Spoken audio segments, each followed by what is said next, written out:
नमस्ते, welcome to my fashion diary. इस वीडियो में आप देखेंगे मिरर वर्क की एक ये डिज़ाइन। इसके लिए आप जब चूड़ी में ये फैब्रिक को अटैच करते हैं तो ये टाइट अटैच कीजिए अच्छे से। उसके बाद में ये मिरर, ये रियल मिरर नहीं है, इसको आबरा भी बोलते हैं और टीका भी बोलते हैं, और इसको ग्लू से चिपकाना है। यहाँ इस तरह से ये मिरर पर मैंने ये ग्लू चिपकाया। आप इसकी किसी भी साइड में ग्लू को लगाइए और इस तरह फैब्रिक पर अटैच करना है। अभी देखिए, मिरर पर करने से पहले मैं आपको कुछ बताती हूँ।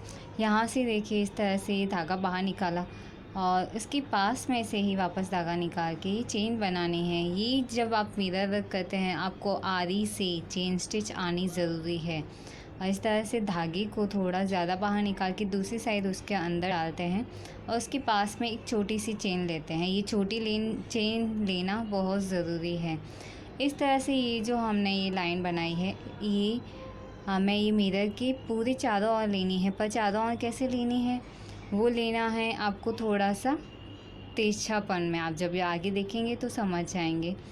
और जब शुरू करते हैं तो ये दो स्ट्रेट लाइन आपको ड्रॉ करनी होगी इस तरह से। यहाँ से वापस धागा दूसरी साइड डालना है, वहाँ से डाल के जो छोटी चेन की स्टिच है वो लेना ज़रूरी है थोड़ा ऊपर जाकर। ये छोटी चेन आप दोनों साइड में लेना बहुत ज़रूरी है। फिर उसके बाद में आगे की स्टिचिंग होगी, इसीलिए आपको चेन की आरी से स्टिचिंग आनी ज़रूरी है। अगर आरी से आपको चेन की स्टिच नहीं आती है तो ये आप मिरर वर्क नहीं कर पाएंगे। और इसका एक वीडियो अपलोडेड है, अगर आप आरी से चेन का स्टिचिंग सीखना चाहते हैं, चेन की एम्ब्रॉयडरी सीखना चाहते हैं तो चलिए अभी मिरर पर हम लोग करते हैं। अभी शुरू करने से पहले मैं आपको थोड़ा सा समझाती हूँ। ये समझिए कि हमारा मिरर है। अभी यहाँ से एक साइड से ये धागा निकालते हैं, उसके पास में छोटी चेन लेना ज़रूरी है। उसके बाद में यहाँ से धागे को उठाते हुए यहाँ पर इस तरह स्टिच करना। उसके बाद में छोटी चेन लेना है।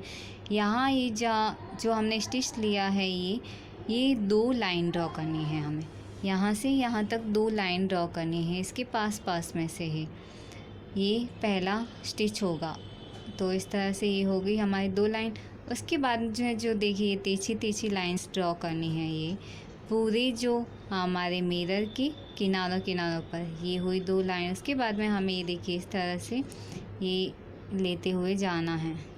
इस तरह से देखिए, यहाँ से धागा निकाला, पास में छोटी सी चेन ली, उसके बाद में धागे को बढ़ाते हुए आगे हम लोग ये लगभग बड़ी चेन समझिए, वापस बाद में छोटी चेन ली है हमने। उसके बाद में ये बड़ा हो गया, वापस छोटी चेन हुई उसके जस्ट पास में। फिर अभी देखिए, यहाँ जो अंदर की साइड है ये अंदर की साइड, यहाँ पर हम लोग ये स्टिच लेते हैं। उसके पास में एक छोटी सी चेन लेनी है आपको।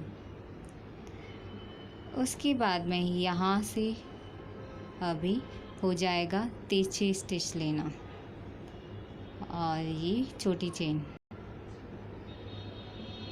देखिए यहाँ अभी इस तरह से तिरछी स्टिच आना शुरू हो जाएगा। तिरछी स्टिच में देखिए इसके जस्ट पास में से स्टिच लिया और छोटी चेन ली। उसके बाद में जहाँ से हमने ये स्टिच लिया है उसके जस्ट पास में स्टिच लेना है और उससे आगे थोड़ा छोटी स्टिच लेनी है। फिर छोटी स्टिच लेने के बाद धागे को और आगे लाइए और जहाँ ये इस तरह अंदर डाल दीजिए। उसके बाद में ये धागा जहाँ से निकाला था वहाँ वापस डाल के एक स्टिच आएगी, फिर छोटी स्टिच यहाँ से।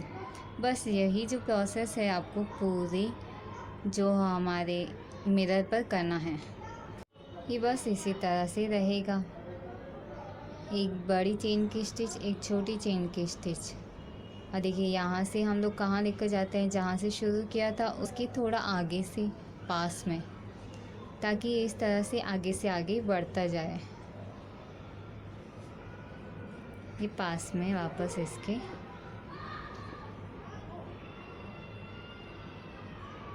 छोटी चेन की स्टिच पास में लेना। इस तरह ये जब आप प्रैक्टिस करेंगे 1-2 दिन तो आपको पूरा बराबर से समझ आ जाएगा, क्योंकि यहाँ पर जो चेन है वो सारी राउंडेड रहेगी। तो एक ही बार बार चूड़ी घुमाने से ज़्यादा ज़रूरी है आपको आरी की टेक्निक आना।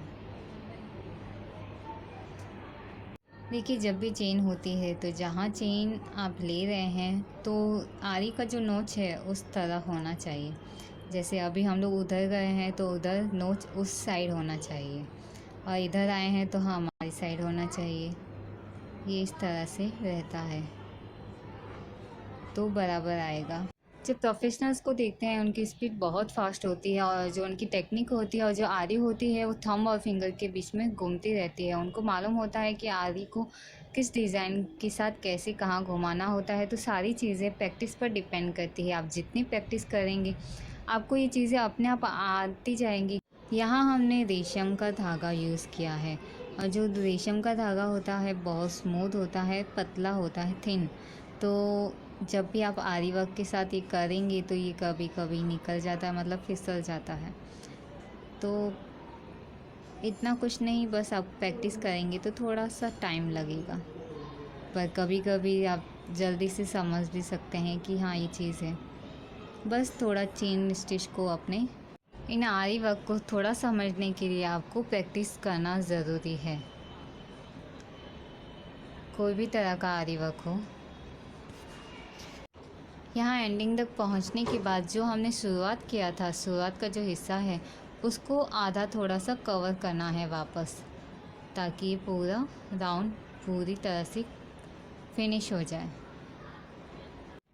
ये जो हम लोग यहाँ तक पहुँचते हैं तो जो शुरुआत का हिस्सा है वहाँ पर हमने दो लाइन ली थी ये एम्ब्रॉयडरी की। तो जो 2 लाइन ली थी उसकी आधे हिस्से तक की प्रोसेस हमें वापस रिपीट करना ही है, जो हमने पूरे मिरर के राउंड में लिया है वही प्रोसेस। ये सब हो जाने के बाद में आपको इस मिरर के चारों ओर चेन की स्टिच लेनी है। ये देखिए हो गया है सब कुछ, पर यहाँ अभी चेन की स्टिच बाकी है। तो ये एक हम लोग ले लेते हैं, उसके बाद में सारी चेन की स्टिच लेंगे।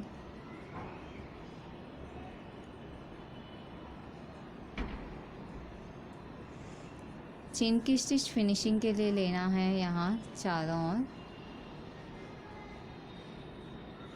और स्टिच लेने के बाद आपको इस चेन की गांठ देनी है। और ये गांठ देना मैंने चेन की स्टिच के ट्यूटोरियल में बताया है, आरी वर्क से जो चेन होती है उसके ट्यूटोरियल्स में बताया है। पूरा होने के बाद ये इस तरह से रहेगा। अगर वीडियो पसंद आया है तो लाइक ज़रूर कीजिए, कोई सवाल है तो कमेंट कीजिए, सब्सक्राइब कीजिए ताकि आपको आगे और ट्यूटोरियल्स मिलेंगे। Thank you so much.